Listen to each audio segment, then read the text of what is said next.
Liszt musiqidə novator bəstəkar, virtuoz pianoçu, məharətli dirijor, həssas pedaqoq, ictimai xadim və nəhayət gözəl ədəbi qələm sahibi kimi daxil olmuşdu.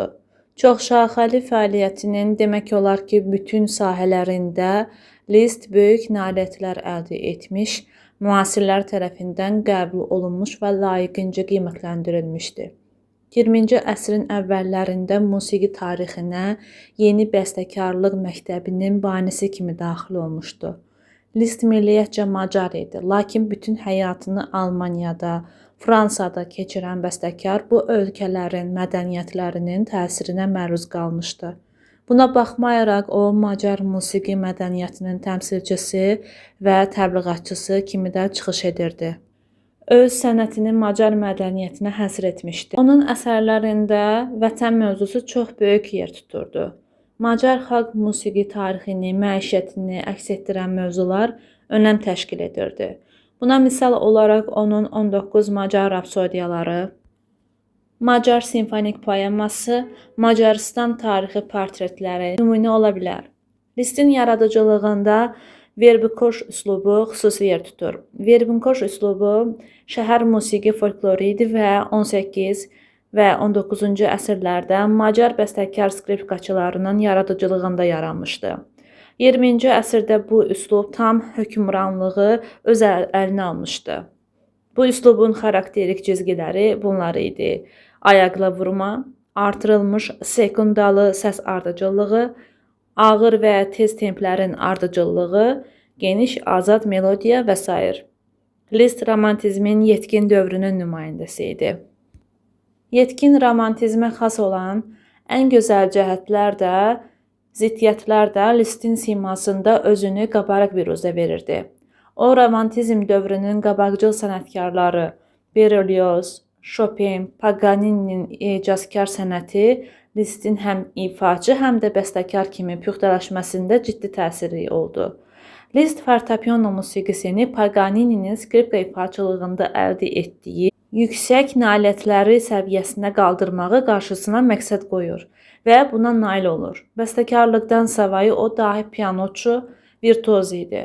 Liszt həyatı boyu öz ifaçılığı ilə müxtəlif dövrlərin bəstəkarlarının əsərlərini ifa edib tamaşaçılarla tanış etdi.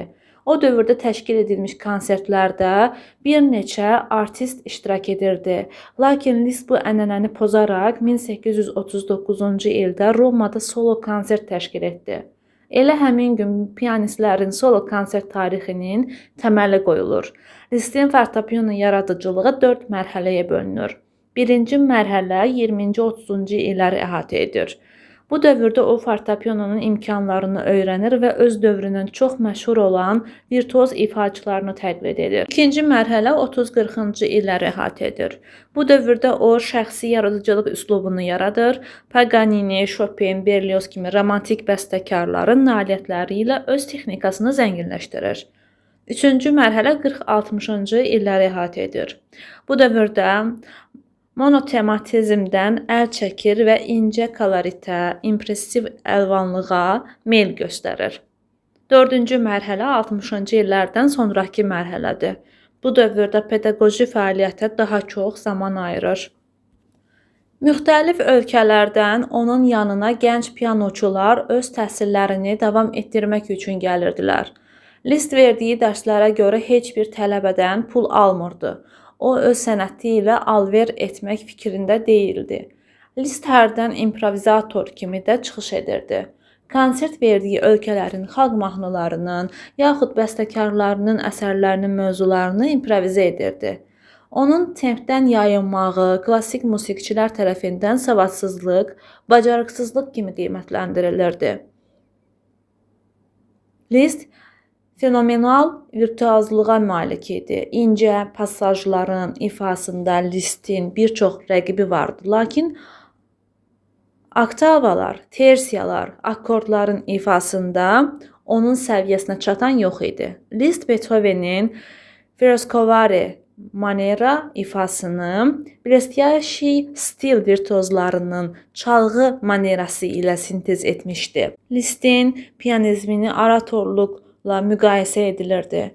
Oratorluq bir sənət sahəsi idi. Gözəl danışığa malik olan insanları orator adlandırırdılar. Listin virtuozluğunun inkişafı barədə fikirlər çox vacib idi. O hesab edirdi ki, texnika mexanikadan deyil, ruhdan doğur. List çətinlikləri 4 sinifə bölürdü. Oktava və akordlar, tremola, ikili notlar, qamma və arpeggiolar. Liszt yaradıcılığının əsas sahəsi fortepiano musiqisi olmuş və ömrü boyu bu alət üçün əsərlər yazmışdı. Lisztin fortepiano yaradıcılığını 2 yerə bölmək olar. Birinci onun öz əsərləri, ikincisi isə transkripsiya və parafrazalar. Liszt yaradıcılığında 19 Macar rapsodiyası xüsusi yer tutur. Rapsodiya qədim Yunanistanda rapsod adlı musiqiçilərin ifa etdiyi qədim musiqiyə deyilirdi. Romantizm dövründə bəstəkarlar xalq melodiyaları əsasında sərbəst quruluşlu virtuoz pyeslər bəstələyərək bunları rapsodiya adlandırırdılar. Liszt uzun müddət Almaniyanın Weimar şəhərində fəaliyyət göstərib. O 1848-ci ildə Weimarda yaşadığı dövrdə Macar rapsodiyaları üzərində işə başlamışdı. Macar rapsodiyaları 1846, 1853-cü və 1882-1885-ci illər arasında yazılmışdı. Lisztin Macar rapsodiyaları çox maraqlı idi. Onun rapsodiyaları 2 hissədən ibarət idi. Ağır və tez templi hissələrdən. Ağır hissələr improvizasiya xarakterində, ikinci, yəni tez hissə variasiya formasında olurdu. Ağır hissələr romantikdir, cəngavər xarakterindədir. Özündə Macar xalq rəqslərini əks etdirən intonasiyalardan istifadə edilirdi. Eyni zamanda marş xarakterli musiqilərə də yer verilir, epik xarakter daşıyırdı. Tez hissələr isə iti rəqsləri, odlu, rəqs olan çardaşı xatırladırdı. Çardaş Macar xalq rəqsidir. Çardaş 2 hissədən ibarət idi, yavaş və cəld. Ölçüsü 4/2 idi, kəskin sinkopa ritmi ilə seçilirdi. Lisztin rapsodiyalarında 15 Macar melodiyasından və qaraçı rəqslərinin mövzularından istifadə edilmişdi. Adətən bu rəqslər ağır tempdə başlayıb, cəld qızğın tempdə davam edirdi. Lisztin qaraçı musiqisinin imtina edilməz alətlərindən olan çimbalonun səslənməsini dinləyiciyə çatdırmaq üçün orkestrdə iştirak edən alətlərdən bacarıqla istifadə etmişdi. Adətən onun rapsodiyaları kontrast mövzuları əsasında variasiya formasında yazılırdı. Lisztin ən çox tanınmış rapsodiyalarından biri ikinci rapsodiyası olan Do diez minordur. Bu rapsodiya təkcə rapsodiyalar arasında deyil, bütün klassik musiqi repertuarının ən tanınan, ən sevilən əsərləri arasındaydı. Rapsodiya giriş və 2 hissədən ibarətdir. Girişdə qısa recitativli improvizasiyalar ifa edilirdi. Burada improvizasiyalar öz əksini tapırdı. Asta tempdə ifa olunurdu. Farşlaqlardan geniş istifadə edilmişdi. Birinci hissə. Burada rəqs mövzularından istifadə olunmuşdu. Son dərəcə qabarıq formada Macar milli xarakteri, xüsusiyyətləri, həmçinin Verbenkoş üslubu üçün səciyyəvi olan punkti ritmlərdən istifadə edilib. İkinci hissə, birinci bölmədəki mövzular variasiya metodu ilə inkişaf etdirilmişdi. İkinci hissədə basta başlayır və yüngül tərzdə ifa olunurdu. Artıq tanış musiqi səslənirdi. Tədricən yuxarı registrlərə qalxır, incə, yüngül, parlaq musiqi səslənirdi. İkinci hissə tədricən cəldləşir, dinamika artır, rəqs coşğunlaşırdı. Macar xalq rəqs intonasiyalarını saxlamışdı. Lisztin ən gözəl rapsodiyalarından biri də 6-cı rapsodiyası idi. Bu rapsodiya ona görə önəmli idi ki, rəqs melodiyalarından istifadə edilmişdi. Rapsodiya 4 hissədən ibarətdir. Birinci hissə Macar marşı ilə təqdim olunur. Marş parlaq, virtuoz pasajlarla bitir. Bu hissə sanki xalq yaradıcılığı ruhundaydı. İkinci hissə tez, cəld və uçuşan xarakterdə idi. Hər 4 xanədən bir sinkopadan istifadə olunurdu. Burada Macar marş və rəqslərindən istifadə olunaraq Macar xalqının xarakterini əks etdirirdi.